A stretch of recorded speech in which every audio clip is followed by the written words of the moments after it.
नई नवेली रीना अपने कमरे में बैठी आंसू बहा रही थी। सोच रही थी, न जाने पापा को इस गांव के लड़के में क्या दिखा जो मेरी शादी यहाँ कर दी बिना सोचे समझे। तभी रेडियो में कोई मैके को कर दे संदेश, पिया का घर प्यारा लगे गाना आने लगा।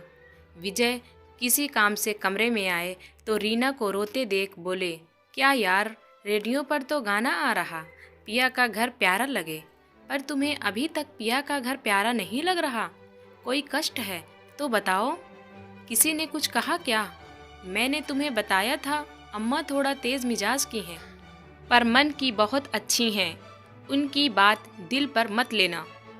सहमते हुए रीना ने अपने आंसू पोंछ लिया। माँ की हिदायत याद आ गई, पति से कभी उनके नाते रिश्तों की बुराई मत करना। रीना को आंसू पोंछते देख विजय शरारत से हंसकर बोले, क्यों, मुझे देखकर अब पिया का घर प्यारा लग रहा है? पति की प्यार भरी छेड़खानी से रीना शर्मा गई। अभी विवाह के 1 महीना भी नहीं हुआ था।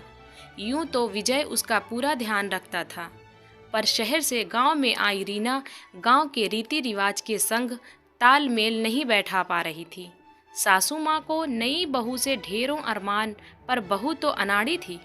फिर क्या, सासू माँ अपने पद का पूरा उपयोग कर रही थी, अतः रीना को हर दिन परीक्षा से गुजरना पड़ता।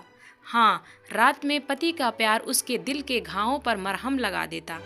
कल सुबह ही सासू माँ पड़ोस से आई रिश्तेदार को कह रही थी, बहू को कुछ काम नहीं आता, उसकी माँ ने कुछ सिखाया नहीं। क्या शहर में लोग अपनी लड़कियों को कुछ सिखाते नहीं? वो रिश्तेदार महिला सासू माँ को बोली, और लाओ शहर की लड़की, हम तो आपसे पहले ही कह रहे थे, ये शहरी लड़कियाँ काम धंधा नहीं कर पाएंगी, नखरे अलग दिखाएंगी। सुनकर रीना को बहुत बुरा लगा, रो कर रह गई, पर कुछ बोली नहीं। कुछ दिन और बीते। मायके से पिता और भाई रीना को विदा कराने के लिए आ गए। पिता और भाई को देख रीना फूले ना समा रही थी। इस चक्कर में विजय के मलिन चेहरे पर उसकी निगाहें नहीं पड़ी। रीना जब कमरे में अपना सामान पैक करने आई तब विजय ने उसका हाथ पकड़ लिया। मायके में मेरी याद नहीं आएगी तुम्हें?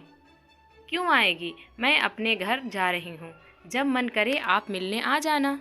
मैं तो कॉलेज में अपने सभी सहेलियों से मिलने का कब से इंतज़ार कर रही थी। कम उम्र रीना अपनी सहेलियों, कॉलेज और मायके वालों से मिलने की खुशी में मगन थी।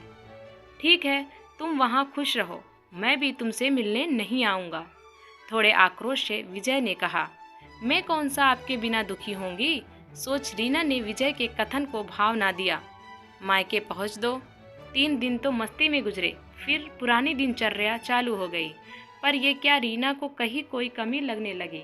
कभी बिना कारण मन उदास हो जाता था। माँ ने ससुराल के बारे में पूछा तो रीना ने कहा, आप तो कहती थी वहाँ सासू माँ दूसरी माँ है, पर वो तो सिर्फ मुझे ही डांटती रहती हैं, विभा को किसी गलती पर नहीं डांटती।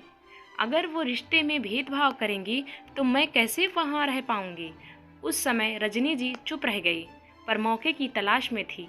रजनी एक सुलझी हुई महिला थी। बेटी ससुराल में सामंजस्य बैठा ली, इसकी पूरी कोशिश कर रही थी।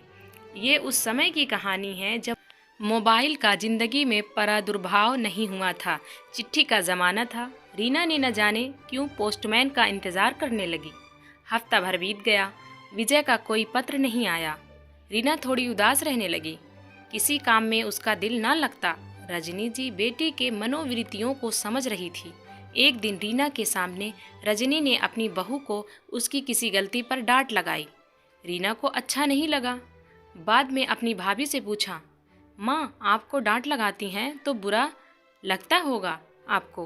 भाभी हंसकर बोली, अरे माँ की डांट का क्या, अपना समझकर ही तो डांटती हैं। फिर इस घर के रीति रिवाज आगे ले जाने की जिम्मेदारी भी तो मेरी ही है, इसलिए माँ प्यार और अनुशासन दोनों से साध रही हैं। रीना के मन की एक गिरह खुल गई। सासू माँ डांटती थी तो ख्याल भी रखती थी। भाभी की बात ने उसके सोचने की दिशा बदल गई। एक दिन बेटी को उदास देख रजनी ने उदासी का कारण पूछा तो रीना फफक पड़ी। मुझे आए 15 दिन हो गए, विजय का कोई पत्र नहीं आया। ऐसा क्यों होता है?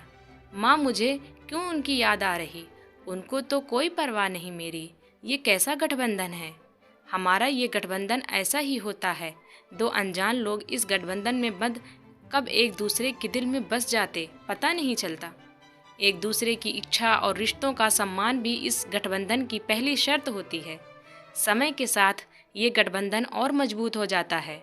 एक बात याद रखो रीना, सिर्फ लेना नहीं बल्कि देना भी सीखो।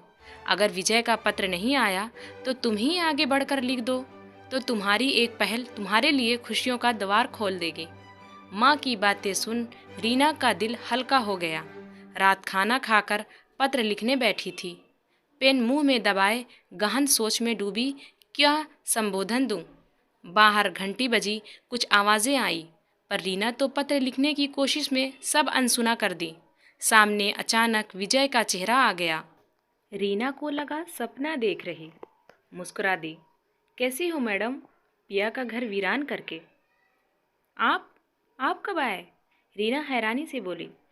जब तुम मुंह में पेन दबाए गहन सोच में डूबी थी। विजय के कहते ही रीना उसकी खुली बाहों में समा गई। शायद गठबंधन का रूप यही होता, जो अनजान दिलों को आपस में बांध देता। आपने मुझे इतने दिनों तक याद क्यों नहीं किया? रूठे स्वर में रीना बोली। माँ की तबीयत खराब हो गई थी, बस अस्पताल और घर के चक्कर में समय नहीं मिला। वैसे भी मैं अपने कमरे में सोता नहीं था। वहाँ रची बसी तुम्हारी खुशबू मुझे बेचैन कर देती थी। पर एक बात है, तुम्हारे चले आने के बाद मैं ही नहीं, तुम्हें डांटने वाली तुम्हारी सासू माँ भी तुम्हें बहुत याद करती थी। उन्होंने ही भेजा है, बहू का हाल चाल ले आ। विजय जी, मैं अब समझ गई। माँ की डांट में भी उनका प्यार और परवाह छुपी होती है। रिश्तों की गरिमा इस गठबंधन से समझा दिया। Thanks for watching. Subscribe my channel and like and share, please.